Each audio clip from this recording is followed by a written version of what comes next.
What's going on, everyone? Welcome back to Know Nothing Garage and Garage Storage Part 2. So I mentioned that I was going to be doing more after my little shelves all the way over there, and I think it's time to kind of get this project started. So let me show you what I got. I was able to find cabinets for free on a local community kind of free giveaway site on Facebook. So I think I've told you guys previously, but these cabinets I all got for free as well. They were actually taken out of like a hospital building they were completely going to trash all these and put in new ones. So someone was able to swipe them for me right when we moved into the house. So very thankful for that. And then over the past few months, I have been scouring and finally found someone renovating actually a medical building again. So here are the cabinets. These are upper cabinets, and as you can see, I'm using it as a workbench, but I have 3 of them, and they are, I think, 5 feet wide, 4.5 feet wide each. So my plan is to put 2 of them right here, and then I believe I'm going to put the 3rd one right here, so I'll have to move some stuff around. I've actually had these for about a week and haven't been able to do anything because I wasn't sure how to install them on the wall yet. I think the person in the building just nailed them to the wall, which I could technically nail them to the studs. But I got some packaging in the mail today. You can see laying on the ground. And so I am going to open it up and I'm going to show you how I'm going to do this. All right, so what I got to hang these up with is a French cleat system made out of aluminum. So I got 4 pieces of 6-foot long aluminum, and I just cut up 1 piece already, just 2 pieces out of it, so I can show you kind of how this works with a little bit more manageable size. So let me set this up. So this system is really cool because basically what we are going to do is stick this and drill it into 2 studs right here, and then you can see there's a lip hanging out. And so then what we do is we attach this piece to the back of our shelf or our cabinet, and then we just raise it up and it just slides into place.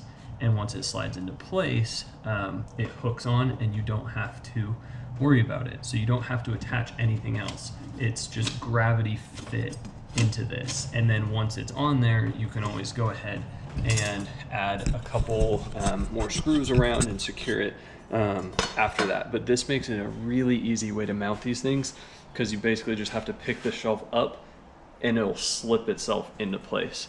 So my plan is to basically, for each of these shelves, I'm gonna hit 2 studs and then 2 studs again, 2 studs, 2 studs again.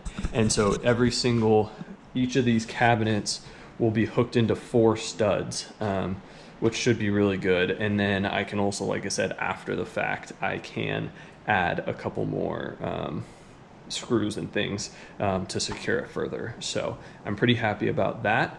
And so I think, like I said, all it really is now that I have a piece, this is 16 inches hole to hole, which is exactly what the studs are. So I can use this as a template and basically just keep cutting out chunks of 16-inch sections out of my pipe. I recently bought an angle grinder and it works fantastic for this. Aluminum is so soft that I can just zip this thing up super easy without worrying about it. I am basically just going to start cutting out these strips and we'll go from there. Okay, so I got the first bracket on and you guys can see I mounted it all the way here up at the top.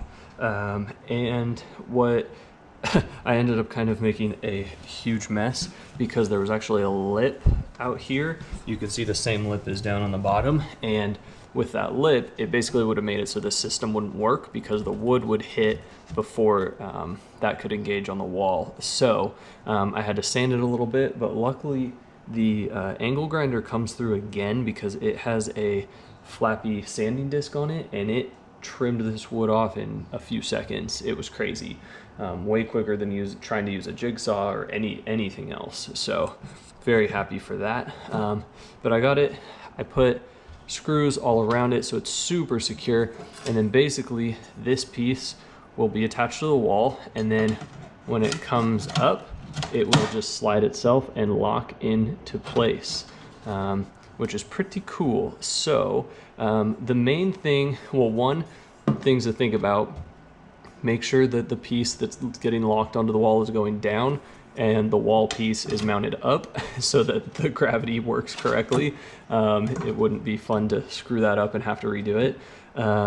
Another thing to remember is now I'm going to have to measure either from the ceiling down to this point, but I basically need to know if this is fully locked into place from these screws from to the ceiling, how far is it, so I know where to mount this on the wall so that this cabinet sits at the height that I want it.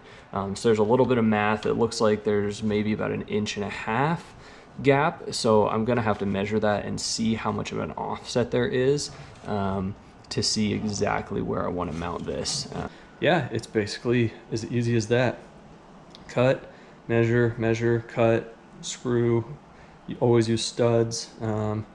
You know, that's about it. Always check a couple times before you make any major cuts or drill into the wall. But yeah, I'm gonna go ahead and keep measuring and cutting and mounting, and we'll see how this goes. All right, so I'm up on top of the workbench, and you can see I got my 2 brackets mounted. So I basically just measured and knew how high these screws needed to be from the ceiling, and I measured down. I leveled it, and then I also measured this one, leveled it, but also made sure that they were both level across the 2 of them. So that is done. So the only thing left really is to lift up that cabinet and put it up here. And that could be a big challenge. So I'm going to see if it's even possible.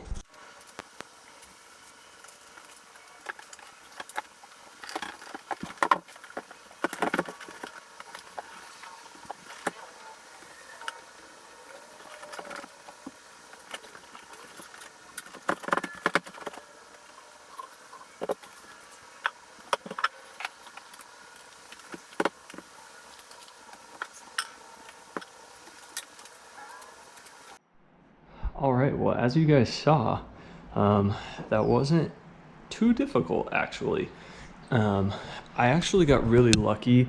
One thing to note about these is because those brackets are at the very top, it technically sticks out from the wall 1/4 inch. But remember how I shaved that lip off at the top?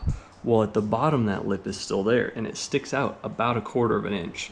So these actually sit pretty level. They aren't really leaning forward like you think they should be, which is super awesome. I might still add a little tiny shim underneath it. The other thing that I want to do is drive a couple screws through the back into the studs on the bottom, just to help secure it. But I mean, it's just friction fit in, and that's all those holders are. So I'm gonna go ahead and do the next one as well. But that's really as simple as it is. So I'll let you guys know when I'm finished. All right, guys, well, there it is. They are up. I still have one more. It's just a little bit bigger than these ones, and like I said, it's gonna go here. Unfortunately, I need a special stud finder since this is a firewall. I wanna make sure I hit studs with it, so I'm gonna borrow that from my dad at some point. We're also having a baby any day, so that one might get put on hold for even a few weeks or more, depending on, you know, what's happening there. But I am very happy with this. The things I like are they're not very deep.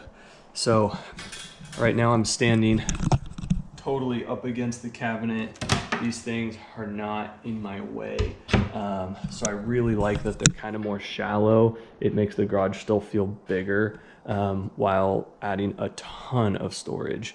So I really like that about them. I also like the height. As you guys can see, I can reach this one no problem. I can reach this one no problem. That one's kind of tippy toes, but that'll definitely just be things I don't use nearly as much. So yeah, I'll be sure to either at the end of this video or in a future video, I'll show once the other cabinet goes up. Like I said, if I can get this video up before baby comes, then I'll definitely try and do that. But yeah, I hope you guys enjoyed this video. It's pretty simple. It's not that hard to do, just like I said, lots of measuring.